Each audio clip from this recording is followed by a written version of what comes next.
그동안 이스라엘과 주변국들의 심판을 선언했었죠. 본문 24장에는 전 세계적인 심판 예언의 말씀입니다. 전 세계에 대한, 온 세계에 대한 말씀이죠. 이걸 우리는 이제 종말론적인 심판이다 이렇게 이야기합니다. 온 세계가 결국에 망할 것이고, 이제 뒤에 보면 그날에는 해와 달까지 부끄러워하고 수치를 당할 것이다 하고 나와요. 이게 온 우주적인 심판임을 선언하고 있습니다.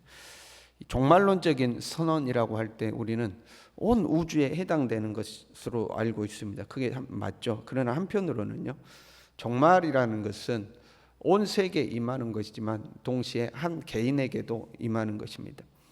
예수님이 다시 오실 때에 온 세계가 세상 끝날을 맞이하게 되겠지만, 그 예수님의 재림이 아니라 할지라도 우리 한 사람 한 사람의 인생이 종말을 맞이하게 되죠. 삶의 생애가 끝나거나 아니면 개인의 영화가 끝나거나 하는 그 모든 것도 종말에 해당되는 겁니다.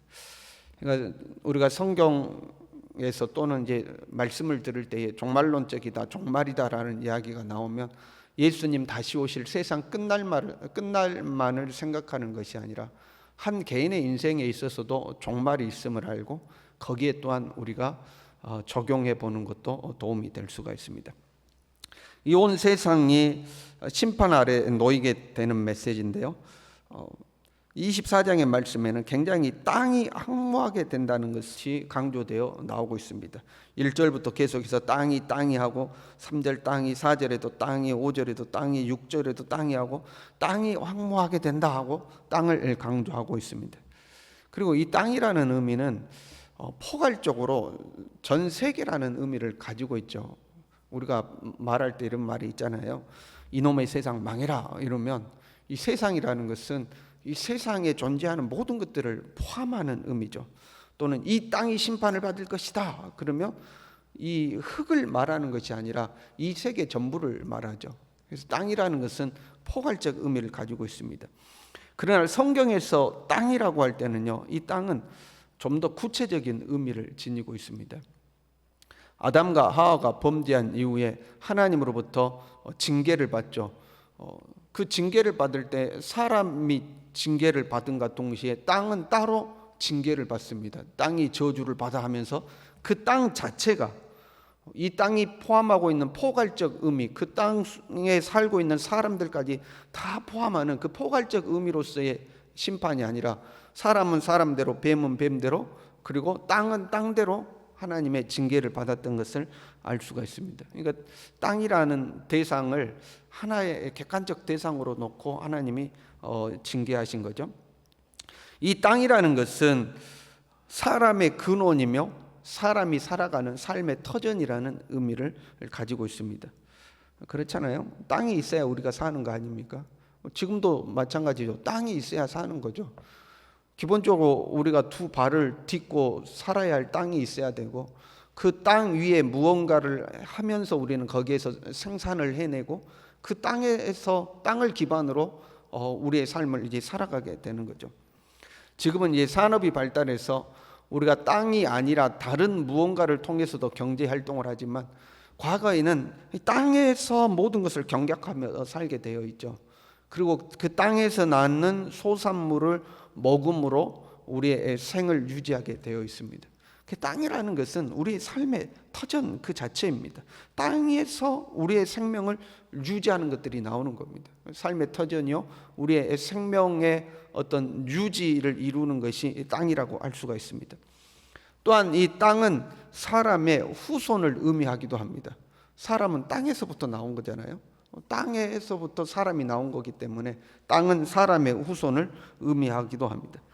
하나님의 심판이 땅에 임한다, 땅을 황무하게 한다는 것은 이제 종말적으로 온 세계가 멸망하는 종말적으로 생각하면 정말로 온 세계가 다 뒤집어 엎어지는 것을 의미할 수가 있지만, 한 개인의 삶에 있어서 종말의 심판이 찾아온다는 것은 내 삶의 터전과 그 삶의 터전에서 살아가고 있는 내 자신과, 그리고 앞으로 태어나게 될 우리의 후손들에 이르기까지 하나님의 심판이 이르는 것을 의미한다고 볼 수가 있습니다. 하나님의 심판이 우리의 삶에 찾아오면 그냥 내 삶의 터전에서부터, 내 자신에서부터 나의 어떤 가족에 이르기까지 모든 것들을 뒤집어 엎으시는 거죠. 그러한 하나님의 심판이 찾아오는 거죠. 그리고 이 하나님의 심판은 차별이 없는 심판이죠. 2절에 이렇게 되어 있습니다. 백성과 제사장이 같을 것이며 종과 상전이 같을 것이며 여종과 여주인이 같을 것이며, 그러니까 원래는 신분의 차이가 있는 거고 그 신분에 따라서 대우가 달라지는 건데, 하나님의 심판은 그 차이가 없다는 겁니다. 높은 자나 낮은 자나 부한 자나 가난한 자나 하나님의 심판대 앞에 서면 동일한 겁니다. 동일한 잣대를 가지고 동일한 법을 가지고 하나님은 모든 사람을 심판하시는 거죠. 제사장과 백성이 똑같다는 겁니다. 평상시에는 제사장이라고 특별 대우를 받았겠지만 하나님을 섬기는 사람이라고 특별 대우를 이 땅에서는 받았을지 몰라도 하나님 앞에 서면 그 다 소용없다는 겁니다. 목사나 장로나 평신도나 다 동일한 하나님의 이 심판대 앞에 서게 되는 거죠. 절대 피해갈 수 없고 특별 혜택을 받는 사람이 없다 하는 거죠. 동일하게 심판을 받는 거죠. 그러면 왜 이 세상은, 이 땅은, 또는 우리 한 개인으로서의 우리의 인생이 하나님의 심판을 받는가? 5절에 이렇게 돼 있어요. 이는 그들이 율법을 범하며 율례를 어기며 영원한 언약을 깨뜨렸습니다. 하나님의 법을 어겼다 하는 겁니다. 이 율법을 어겼다 하는 것은요, 시내산에서 주어진 율법만을 의미하지는 않습니다. 우리가 율법 하면 이제 시내산에서 모세에게 주어진 율법을 생각하잖아요. 그런데 그것만은 아니에요. 하나님이 이 인간을 포함한 온 세상에 허락하신 삶의 원리들이 있습니다. 그것들을 하나님의 율례에 포함하고 있습니다. 보세요. 창세기 26장 5절에 이런 말씀이 있어요. 이는 아브라함이 내 말을 순종하고 내 명령과 내 계명과 내 율례와 내 법도를 지켰습니다. 아브라함이 내 명령과 내 계명과 내 율례와 내 법도를 지켰다, 이렇게 기록하고 있습니다. 율법은 아브라함이 훨씬 뒤에 나온 거 아닙니까? 모세 때 주어진 거 아닙니까? 그런데 아브라함에게 율례와 율법을 지켰다 하고 이야기하고 있습니다.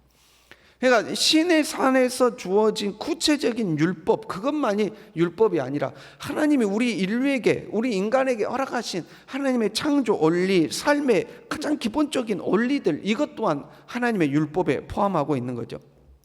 뭐 가령 우리 시대로 본다면 동성애 이런 것은 하나님의 창조 질서에 어긋나는 거잖아요.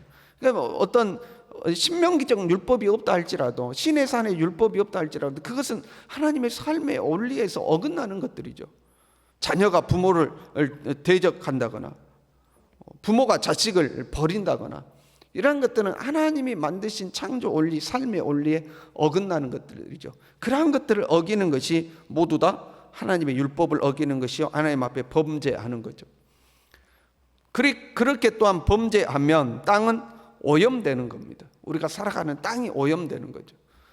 그렇잖아요. 아담과 하와가 범죄했더니 하나님으로부터 땅이 저주를 받아서 땅이 오염되는 거죠. 가인이 아벨을 죽였을 때에 땅이 부르짖으며 호소하는 거죠. 우리가 범죄하면 땅이 오염되는 겁니다. 그래서 우리가 죄를 안 짓는 것이 굉장히 중요한 거죠. 죄 지으면 나라는 한 인격체가 하나님 앞에 범죄한 거, 그것만이 아니라 나라는 존재가 살고 있는 내 땅까지도 같이 오염이 되는 겁니다.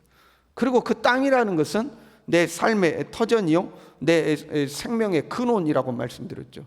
내 삶의 터전 자체가 오염되는 거죠. 지금은 죄 지어도 아무렇지도 않으니까 괜찮아, 그렇게 생각하면 안 되죠. 이 종말의 때가 오는 거예요. 내 인생의 종말의 때가 오는 거예요. 그러면 그 땅이 완전히 뒤집어지는 때가 있습니다. 지금은 잘 살고 있는 것 같을지 몰라도 한 개인의 종말이 찾아왔다. 그러면 그 사람의 삶의 터전이고 모든 것이 다 뒤집어 엎어지는 거죠. 뒤집어 엎어지는 겁니다. 죄의 씨를 뿌렸기 때문에 그랬죠. 그래서 죄 짓지 않는 것이 중요해요. 그런데 보면 하나님의 심판이 찾아오는데, 이는 그들이 율법을 범하며 율례를 어기며 그 다음에 영원한 언약을 깨뜨렸습니다, 이렇게 되어 있습니다. 영원한 언약이 뭘까? 태초부터 영원까지 이어질 그 언약이란 무엇일까? 사람을 영원한 심판에 이르게 할 영원한 언약이 무엇일까요? 그것은 곧 예수 그리스도를 통한 구원의 언약이죠. 그것이 영원한 언약이죠. 요한계시록 14장 6절에 이렇게 되어 있습니다. 천사가 곧 여러 나라와 족속과 방언과 백성에게 전할 영원한 복음을 가졌더라. 예수 그리스도의 구속의 복음, 십자가 복음은 영원한 복음이다 이렇게 되어 있습니다. 이것이 영원한 언약이죠. 이 복음은 모든 사람에게 차별이 없죠.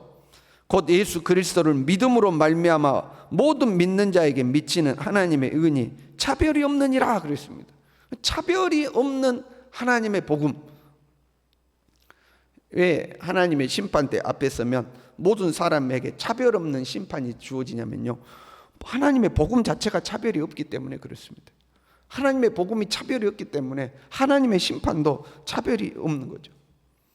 죄라는 것은 현재 우리의 삶에 심판을 가져옵니다. 그러나 복음을 저버리면 영원한 심판을 받게 되는 거죠. 우리가 사는 동안 범죄하면 이 땅에서 하나님의 심판이 우리에게 찾아오죠. 그러나 복음을 저버리면 영원한 심판을 받게 됩니다. 저와 여러분은 이 예수 그리스도의 복음을 받아들여서 구원받고 하나님의 백성이 된 줄로 믿습니다.